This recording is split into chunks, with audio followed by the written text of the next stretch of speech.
तो बेटे एक दफ़ा फिर हम उसी बात को स्टार्ट कर रहे हैं हैसिल ला को, ताकि आज पूरा करने की कोशिश करेंगे, इसमें सारी चीज़ें डालने की कोशिश करेंगे। तो पहली बात बेटे इसमें हैसिल ला में हम बता रहे हैं कि इन 1840 की बात हमने बेटे की थी, और किसने बेटे G H Hess proposed presented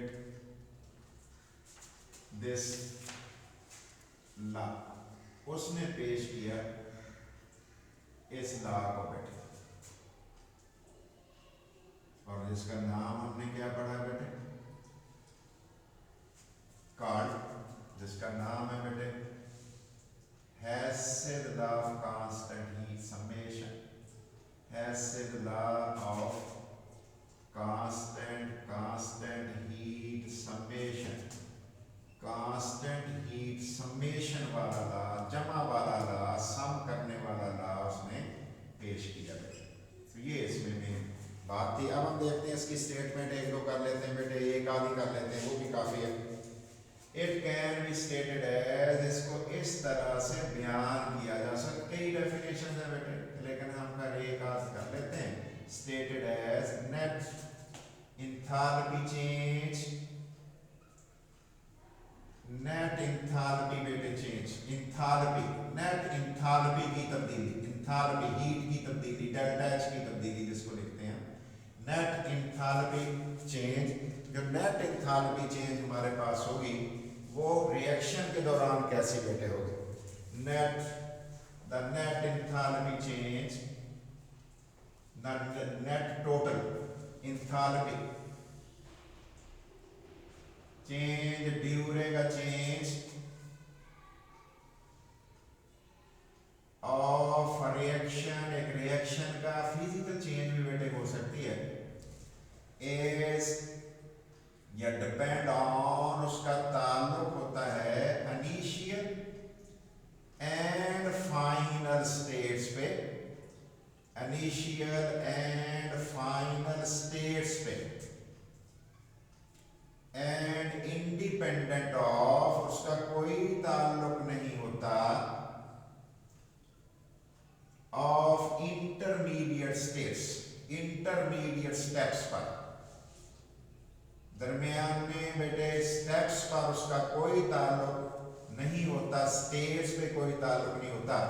ठीक है बेटे, इसको कहते हैं the net enthalpy change of a reaction depend on initial and final states and independent of intermediate states through which a system में पास, थ्रू व्हिच अ सिस्टम में पास, जिसमें एक सिस्टम शायद गुजरे। ये बात हमने बेटे लिख दी, या एक और कर लेते हैं, or the heat of reaction, heat of reaction remains same, उसमें कोई फर्क नहीं पड़ता, सेम रहती है, वेदर चाहे रिएक्शन का, चाहे रिएक्शन हो जाए in single or in more than one step, more than one steps में अगर हो जाए कोई फर्क नहीं पड़ेगा। कह रहे जी हीट पे कोई फर्क नहीं पड़ेगा, और भी बहुत सारी बातें इसकी की जा सकती हैं, लेकिन ये सफिशिएंट होगी। अब आप आगे चलते हैं बेटे एक्सप्लेनेशन की तरफ। तो एक्सप्लेनेशन फर्जी हम ले लेते हैं बेटे, और उन फर्जी वैल्यूज को चेक कर लेते हैं कि किस तरीके से ये वैल्यू टोटल हमारे पास बनती है। तो गौर कर लीजिए बेटे, एक्सप्लेनेशन ले रहे हैं, फिर रियल ले लेंगे ना बेटे, पहले ऐसे फर्जी ले लेते हैं, बातें कर लेते हैं, फिर हम बेटे असली हकीकी बात भी करते हैं। पहले कंसीडर कीजिए, कंसीडर कर लें बेटे किसको, ए को एज इनिशियल स्टेट, इसे बेटे इब्तदाई हालत मान लो, रिएक्टेंट मान लो, एंड बेटे और डी एज फाइनल स्टेट, और उसे फाइनल स्टेट मान लो डी को, the D can be obtained, the D can be, उसे हासिल किया जा सकता है, ऑब्टेन्ड थ्रू फॉलोइंग रूट्स, इन रूट्स, रास्तों पे, फॉलोइंग पाथ्स कह लो, रूट्स कह लो, आपकी मर्जी। कौन कौन सा बेटे, ये देख लो बेटे, हमारे पास ए इनिशियल है, इब्तदाई है, इब्तदाई की बात मैं कर रहा हूं, इब्तदाई स्टेट ऐसे मैं कह रहा हूं, इब्तदाई मंजर है। और बेटे डी को मैं क्या कह रहा हूं, डी को मैं कह रहा हूं फाइनल स्टेट है, फाइनल स्टेट का मतलब है आखिरी मंजिल है, प्रोडक्ट कह लो, चलो ऐसे कह लें। अब इससे एक तो तरीका है कि ऐसे पहुंच जाए हम, और एक तरीका और है, वो क्या, पहले हम बी में पहुंचे, बी से हम सी में पहुंचे, ठीक है बेटे, बी से कहां पहुंचे, सी में पहुंचे, और बेटे सी से कहां पहुंचे, और सी से हम फिर डी में पहुंचे। लो जी, ये रास्ता भी है, इसका मतलब है ये इनडायरेक्ट रूट है, ये रूट जो है, ये वाला रास्ता, ये कौन सा बेटे, डायरेक्ट नहीं है, इनडायरेक्ट है बेटे। और ये सी और बेटे ये बी, ये इंटरमीडिएट है, इंटरमीडिएट वो होता है जो बेटे प्रोडक्ट तो नहीं होता, प्रोडक्ट तक पहुंचने का रास्ता जरूर होता है बेटे, वो एक चीज बनती है आरजी सी, टेम्परेरी अनस्टेबल, फिर हम पहुंच जाते हैं मंजिल पे। देखते हैं बेटे कैसे, डायरेक्ट रूट हमारे पास क्या है, रास्ता क्या है, पाथ भी कह सकते हो, आपकी मर्जी। और बेटे ए से हम कहां पहुंच गए, डायरेक्टली डी पे पहुंच गए, और डेल्टा एच की वैल्यू एंथैल्पी चेंज देखी, तो बेटे हमने देखी 15 किलो जूल। अब बेटे इनडायरेक्ट रास्ता भी तो हो सकता है ना, इनडायरेक्ट रूट भी तो हो सकता है ना बेटे, वो क्या है, हमने कहा पहले हम ए से बी में गए, जो डेल्टा एच 1 की वैल्यू आई बेटे वो +5 थी, ये प्लस में लिख लेते हैं, चलो प्लस लगा दिया मैंने 15 के साथ, प्लस लगा दिया ताकि हमें कंफ्यूजन ही कोई ना हो बेटे, +15 कह रहा हूँ, +15 किलो जूल। और बेटे इसके साथ भी किलो जूल लिख दिया। बी से कहाँ पहुंच गए बेटे, सी पे, डेल्टा H2 मैंने लिखा वो भी +5 फर्जी है ना बेटे, सपोज है। और सी से डी आप कोई और वैल्यू भी तो लिख सकते हो, और बेटे इसकी वैल्यू भी +5 किलो जूल पर मोल बेटे हमारे पास आ। अब हमने इनडायरेक्ट रूट में देखोगा बेटे, जैसे ही हम इनडायरेक्ट रूट को ऐड किया तो बेटे हमारे पास जो इधर जवाब आएगा वो डेल्टा आना चाहिए, ये वाला आना चाहिए। और इधर देखो बेटे इंटरमीडिएट कैंसिल हो गए, इंटरमीडिएट तो डिसअपीयर हो जाते होते हैं। क्या बन गया बेटे, ए से दोबारा हम डी पे पहुंच गए, डेल्टा एच की वैल्यू तीनों ऐड करो बेटे, फिर वही जवाब आना चाहिए, ये बन गया। अब क्या हम लिख रहे हैं, इट मींस, इसका मतलब ये हुआ, इट इज क्लियर, ये वाज़ेह हो गया। क्या क्लियर हो गया बेटे, दैट दो बातें क्लियर हो गई, डेल्टा एच का आंसर डेल्टा H1 के, डेल्टा H2 के और डेल्टा H3 के बराबर आ गए। फिर हमने क्या लिखा, hence the law is verified, इसका मतलब है लॉ जो है उसकी तस्दीक हो गई। ठीक है बेटे, अब हम देखने लगे हैं बेटे रियल एग्जाम्पल को, रियल एग्जाम्पल को, असली एग्जाम्पल ले रहे हैं। वो तो फर्जी थी बेटे, उसका ताल्लुक तो हमारी बेटे रियल जो हमारी साइंस है उससे तो कोई नहीं था। अब बेटे कई दी जा सकती है एग्जाम्पल्स, लेकिन हम अपनी बुक वाली देंगे। वैसे तो अमोनियम क्लोराइड बनाया जा सकता है, बड़ा सिंपल है, CO2 बनाया जा सकता है, सिंपल बातें हैं, वाटर बनाया जा सकता है। लेकिन देखते हैं बेटे किस तरीके से। हम कहते हैं सोडियम कार्बोनेट 2 स्टेप्स में 2 तरीकों से तैयार किया जा सकता है। सोडियम कार्बोनेट Na2CO3 को कहते होंगे ना बेटे, sodium carbonate can be prepared, उसे तैयार किया जा सकता है। और कितने तरीकों से बेटे तैयार किया जा सकता है, थ्रू 2 रूट्स, 2 रास्तों से, 2 रास्तों से, रूट से, 2 रास्तों से, चलो पाथ से। कौन कौन सा तरीका बेटे, पहला तरीका बेटे हमारे पास आ गया डायरेक्ट मेथड भी कहते हैं, डायरेक्ट रूट भी कहते हैं, डायरेक्ट पाथ भी कहते हैं, तो आपकी मर्जी है जो आप कहना चाहोगे, डायरेक्ट रूट। और एक कौन सा होगा बेटे, इनडायरेक्ट रूट। डायरेक्ट तो होगा, एक इनडायरेक्ट भी होगा बेटे। NaOH और CO2 लेके रिएक्शन करा दो बेटे। हमने क्या किया बेटे, NaOH ले लिया, 2 मोल लेना पड़ेगा बेटे इक्वस में, पानी में हल करके लेना पड़ेगा, चलो वो देख लेना। प्लस बेटे CO2, कार्बन भी कैपिटल, O भी कैपिटल गैस, इनका हम रिएक्शन कराओगे तो बन क्या जाएगा, सोडियम कार्बोनेट बनेगा, ये भी इक्वस में उसी सोल्यूशन में बन जाएगा। और प्लस क्या बन जाएगा बेटे, हमारे पास H2O बन जाएगा, सोडियम कार्बोनेट बन जाएगा, और क्या बनेगा बेटे, H2O भी बन जाएगा। तो हीट देखते हैं कितनी है बेटे, H2O लिक्विड स्टेट में बनेगा, और अगर कभी भूल भाल जाए तो फिर ये स्टेट नहीं लिखते होते। डेल्टा H की वैल्यू हमारे पास -89.0, ठीक है बेटे, 8 किलो जूल वैल्यू हमारे पास होगा। तो किलो जूल में वैल्यू आपने लिख लेनी है बेटे। अब गौर कर लो, माइनस का मतलब तो हीट लॉस होना है बेटे, इसका मतलब तो हीट का लॉस हो जाना है। चलो किलो जूल साथ लिख देता हूँ, लॉस हो गया। अब बेटे इनडायरेक्ट रूट भी देखते हैं कैसा है बेटे, इनडायरेक्ट पाथ, रास्ता, रूट क्या है बेटे। इसमें हम ये कर लेते हैं फिर कि पहले ना सोडियम बाइकार्बोनेट बना लेते हैं, फिर सोडियम बाइकार्बोनेट से क्या करेंगे, फिर बेटे सोडियम कार्बोनेट बना लेते हैं। तो 2 स्टेजेस हमारे पास आ जाएंगे। देखते हैं बेटे किस तरीके से। NaOH हमने लिया है ये इक्वस, इसमें से CO2 बेटे हमने पास कर दिया है गैस। ये बेटे आगे क्या बना, जरा तवज्जो करना, सोडियम बाइकार्बोनेट, गिन के देखना जरा बेटे, NaHC2 और 1 और 3 ये मैंने लिख दिया, सोडियम बाइकार्बोनेट मैंने बना दिया, NaHCO3 बेटे बना दिया, गौर कर लोगे। और पानी में बनेगा, इसकी वैल्यू हमारे पास जो आएगी बेटे -48.06 आएगी, 48.06 आएगी। डेल्टा H -48.06 किलो जूल आ गई।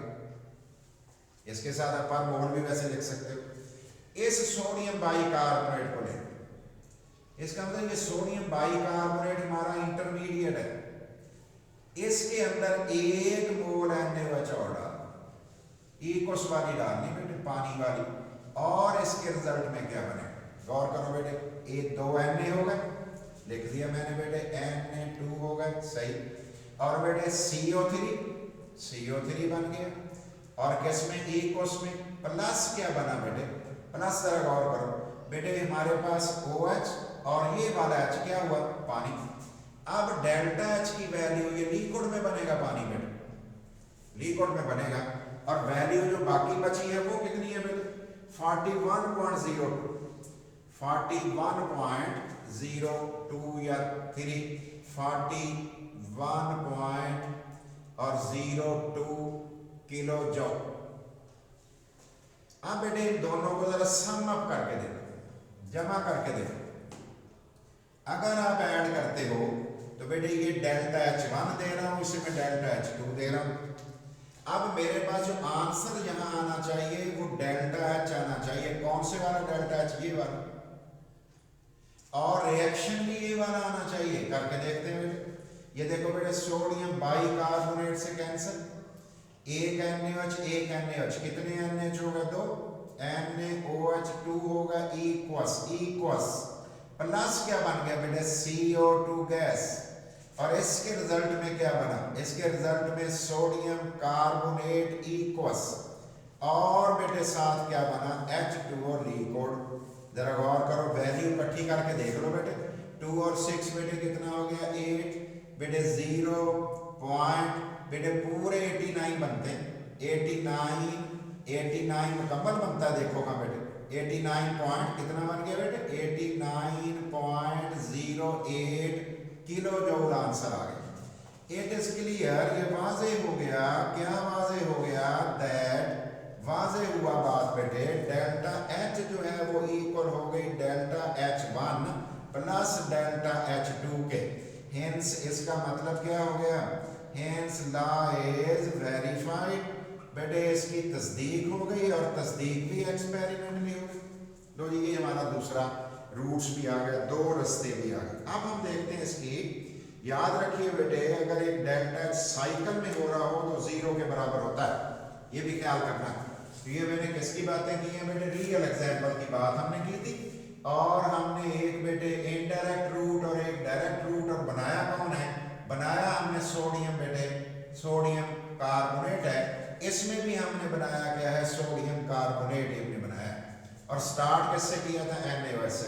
स्टार्ट कहाँ से किया था, NaOH। याद रखिए एक बात आपने जरूर याद रखनी है, कंसेप्ट के लिए आपने याद रखनी है, और वो बेटे कंसेप्ट के लिए क्या बात याद रखनी है कि अगर डेल्टा H आप एक साइकिल का सम कर लो, अगर आप डेल्टा H एक दायरे में चेंजेस आ रही हो, उसको सम कर लो, उसका जवाब हमेशा 0 के बराबर आएगा। ये आपने कंसेप्ट के लिए याद रख लेना है, जहन में रख लेना है। इसका मतलब ये हुआ कि फिर तो एनर्जी में चेंज ही कोई नहीं आया बेटे, और अगर एनर्जी में तब्दीली कोई नहीं आती तो इसको तो कौन सा लॉ कहते हैं, इसे तो फर्स्ट लॉ ऑफ थर्मोडायनामिक्स कहते हैं, law of conservation of energy भी कहते हैं। तो आप देखते हैं बेटे इसकी एप्लीकेशंस की सूरत हाल कैसी, एप्लीकेशंस या इंपॉर्टेंस दो तरह से है, शॉर्ट क्वेश्चन बेटे आता है या कहेंगे इंपॉर्टेंस। बेटे इससे फायदा हम क्या उठा सकते हैं, बहुत सारे फायदे बेटे, बहुत सारे, लेकिन बहरहाल हम तो अपनी टेक्स्ट का ख्याल करते हुए बात करेंगे। तो देखते हैं बेटे इस एप्लीकेशन में अगर कोई कंपाउंड बेटे डायरेक्ट ना बनता हो, इनडायरेक्ट बनता हो, हम उसकी भी हीट ऑफ फॉर्मेशन पता कर लेंगे। अजीब बात है, कोई चीज़ हमारे सामने सुई गैस तो बन नहीं रही, ज़मीन के नीचे बन रही है, और हम क्या कह रहे हैं, हम उसका भी डेल्टा एच आपको पता करके दे देंगे। अजीब बात है वैसे, लेकिन बेटे किया जा सकता है, ये सच बात है, ये कहता था हैस के ऐसा किया जा सकता है। ठीक है बेटे, इनडायरेक्ट पहली बात बेटे लिख रहा हूं, बहुत सारी एप्लीकेशन है। पहली application, few applications are discussed below, चंद एप्लीकेशंस जो हैं आर डिस्कस्ड बिलो, चंद बेटे हम इसे बताने लगे हैं। पहला बेटे हेडिंग हम दे रहे हैं, number 1 indirect calculation of heat of formation, calculation of heat of formation, किसी का बेटे हीट ऑफ फॉर्मेशन आप इनडायरेक्ट कैलकुलेशन कर सकते हो। किस तरह कर सकते हो, उसकी बात बेटे हमने करनी है। बेटे अब कार्बन मोनोऑक्साइड अगर आप बनाना चाहो तो बेटे वो तो बनाते बनाते CO2 बन जाती है, सारी कंप्लीट बनती नहीं, उसका नतीजा क्या बेटे होगा। अब हम देखते हैं इसकी मदद से हम किस तरह एंथैल्पी ऑफ फॉर्मेशन बेटे पता कर सकते हैं, उसके बारे में गौर करते हैं। The delta H of formation F can be calculated, नुक्ता सभी ऊपर लगा दिया, can be calculated, उसे कैलकुलेट किया जा सकता है बाय यूजिंग, किसको यूज करके, by using Hess's law, by using Hess's law. बेटे हेसेस लॉ को यूज करके हम कैलकुलेशन कर सकते हैं। ठीक है बेटे, फॉर एग्जाम्पल बेटे हम ले रहे हैं कार्बन मोनोऑक्साइड की, कार्बन मोनोऑक्साइड को किस तरह उसका डेल्टा एच हम बेटे पता कर सकते हैं इनडायरेक्टली। अब बेटे पहले नंबर पे तो ये सोच लेते हैं ये बनती कैसे, गौर करें बेटे, ये मैंने लिखा C सॉलिड, जितनी इसको ऑक्सीजन बेटे चाहिए वो हम दे देंगे, और उसके रिजल्ट में बेटे हम CO2 बना लेंगे, गैस फॉर्म में बना लेंगे, और जितनी इसको ऑक्सीजन बेटे चाहिए होगी वो दे देंगे। चलो मैं ऊपर ही लिख देता हूँ ऑक्सीजन, पूरी ऑक्सीजन की सप्लाई कर देंगे। इसका नाम जो जवाब का आएगा वो डेल्टा H आएगा बेटे। एक और तरीका भी तो है बेटे, कार्बन को हम ऐसा करें कि हाफ मोल, आधा मोल ऑक्सीजन दे दें गैस फॉर्म में, तो बेटे ये कार्बन मोनोऑक्साइड बन जाएगी। और अगर बेटे इसको हाफ मोल हम मजीद दे दें, किसका बेटे, ऑक्सीजन का, तो ये हमारे पास CO2 भी बन सकती है।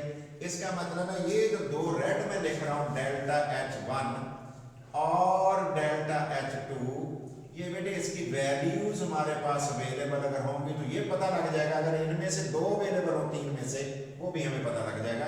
तो देखते हैं बेटे किस तरीके से इसे हासिल किया जा सकता है। तो पहला तरीका बेटे हमारे पास इनडायरेक्ट मेथड कौन सा है? इनडायरेक्ट रूट क्या है, रूट रास्ता क्या है और डायरेक्ट रास्ता क्या है, दोनों रास्ते हमने देखने हैं बेटे। पहले डायरेक्ट देख लो। ये बताओ बेटे C सॉलिड है प्लस O2 गैस है, स्टेट भी तो लिखते हैं ना बेटे। तो CO2 गैस है, डेल्टा H की वैल्यू जब देखी गई तो -393.7 किलो जूल पर मोल मैंने बेटे लिख दिया है, ये वैल्यू मैंने लिख दी है। ये हो गया डायरेक्ट रूट बेटे, ठीक है। किससे? ग्रेफाइट से बेटे, ग्रेफाइट से, G से मैं कह रहा हूं, और CO2 बना दी।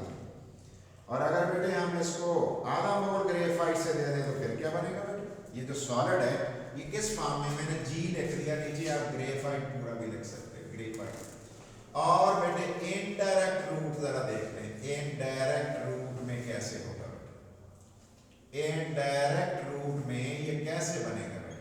पहले नंबर पे हमने बेटे कार्बन लिया है, ग्रेफाइट है, सॉलिड है, और नीचे मैंने G लिख दिया, आप पूरा ग्रेफाइट भी लिख सकते हैं। प्लस बेटे क्या किया गया, हाफ मोल ऑक्सीजन गैस दे दिया गया। इससे क्या बना बेटे? CO गैस बना, डेल्टा H1, चलो इसका नाम मैं रख लेता हूं, इसकी वैल्यू अभी नहीं लिख रहा, मुझे बेटे वैल्यू इसका पता नहीं है क्योंकि ये स्टेबल नहीं होती, पार्शली कन्वर्ट हो जाती है इनटू कार्बन डाइऑक्साइड। फिर मैंने क्या किया बेटे, ये जो कार्बन मोनोऑक्साइड मेरे पास था, कौन बेटे? कार्बन मोनोऑक्साइड गैस, इसको मैंने फिर आधा मोल ऑक्सीजन में आग लगा दी। ब्लू फ्लेम से ये जलेगा, नीले फ्लेम से बेटे, और कार्बन डाइऑक्साइड मेरे पास बेटे बन गई है। इसका डेल्टा H2 की वैल्यू बेटे मैं फाइंड आउट कर सकता हूं। डेल्टा H2 की वैल्यू मैंने फाइंड आउट की, तो बेटे आपकी टेक्स्ट कहती है कि 283 -283 इसकी वैल्यू है, -283, और इसकी वैल्यू है किलो जूल पर मोल। ये इसकी वैल्यू बेटे आपके पास है। अब कह रहे हैं जी, अब देखते हैं इसको किस तरह हल करें बेटे। इन दोनों को मैंने सम अप कर दी, देखिए गौर करिए। अकॉर्डिंग टू हैसेज लॉ, आप जरा सोच लो अच्छी तरह बेटे, हैसेज लॉ के मुताबिक, हैसेज लॉ के मुताबिक बेटे डेल्टा H जो होना चाहिए वो डेल्टा H1 के और डेल्टा H2 के बराबर होना चाहिए। डेल्टा H की वैल्यू हमारे पास कितनी है? -393.7 किलो जूल है, और is equal to delta H1 CO की बेटे हीट ऑफ फॉर्मेशन है, प्लस और बेटे -283 किलो जूल पर मोल। ये तो माइनस हो गई होगी, ये बन गया बेटे -393.7, ये प्लस माइनस हो गया। डेल्टा H1 बेटे -283, अगर उधर ले जाएं -393.7 plus 283 is equal to delta H1। तो बेटे हमारा आंसर कितना आ गया? जरा देखो बेटे, माइनस में आ गया या प्लस में आ गया? -110 के बराबर आ गया, -110। तो delta H1 is equal to -110 kilo joule per mole. ये कौन है बेटे? It is heat of formation, ये इंथैल्पी ऑफ फॉर्मेशन है ऑफ कार्बन मोनोऑक्साइड। ये इंथैल्पी ऑफ फॉर्मेशन बेटे कार्बन मोनोऑक्साइड की है। इसका मतलब है इनडायरेक्ट डिटर्मिनेशन हो गई। पहली बात क्या होगी बेटे? इनडायरेक्ट डिटर्मिनेशन हमने कर लिया किसकी? हीट ऑफ फॉर्मेशन की। लैटिस एनर्जी पता की जा सकती है, हीट ऑफ सब्लिमेशन, बहुत सारी चीजें और भी पता की जा सकती हैं। पॉइंट नंबर 2 लिख रहा हूं बेटे, Hess's law can be used. बेटे हैसेज लॉ को यूज किया जा सकता है, can be used to calculate करने के लिए। क्या कैलकुलेट करने के लिए? लैटिस एनर्जी ऑफ ऑफ बेटे आयनिक सॉलिड्स का लैटिस एनर्जी भी पता लग सकती है बेटे। और number 3 Hess's law can be used, वैसे इस लॉ को यूज किया जा सकता है, कैन बी यूज बहुत सारे काम है बेटे, टू कैलकुलेट, क्या कैलकुलेट करने के लिए, heat of sublimation, heat of sublimation बेटे, सब्लिमेशन की हीट भी बेटे, वेपोराइजेशन की हीट भी, आयोनाइजेशन एनर्जी भी ऑफ सब्सटेंसेस और इलेक्ट्रॉन एफिनिटी भी इनडायरेक्टली हम बेटे पता कर सकते हैं। मैंने कई लफ्ज बोले हैं लेकिन कुछ सारे जरूरी नहीं है बेटे। इसका मतलब है कि एक एप्लीकेशन हमारी आगे इनडायरेक्ट वाली, एक एप्लीकेशन हमारी आगे बेटे हेसिस लॉ को यूज करते हैं हम लैटिस एनर्जी पता करने के लिए, और एक हमने लिखा है बेटे इसे सब्लिमेशन वाली हीट या बेटे वेपोराइजेशन वाली, और बहुत सारे कामों में हम बेटे यूज कर सकते हैं। ये बेटे हेसिस लॉ, इसको सेकंड लॉ ऑफ थर्मोकेमिस्ट्री भी कहते हैं, और एक और होता है बेटे उसे कहते हैं फर्स्ट लॉ ऑफ थर्मोकेमिस्ट्री, और उसकी बड़ी आसान सी डेफिनेशन बेटे होती है। तो उसकी डेफिनेशन मैं बोल देता हूँ, फर्स्ट लॉ ऑफ थर्मोकेमिस्ट्री का बेटे उसकी डेफिनेशन होती है the heat of decomposition of a compound is equal to the heat of formation of a compound, heat of formation of a compound with opposite sign, the heat of decomposition, किसी compound को तोड़ना, किसी compound को तोड़ने वाली heat उसकी बनने की हीट के बराबर होती है, लेकिन साइन उलट होते हैं। मैं एग्जांपल आपको देता हूं, अगर बेटे H2 प्लस हाफ O2 का रिएक्शन करा के 1 मोल H2O बनाओ तो बेटे वैल्यू होगी -285.58,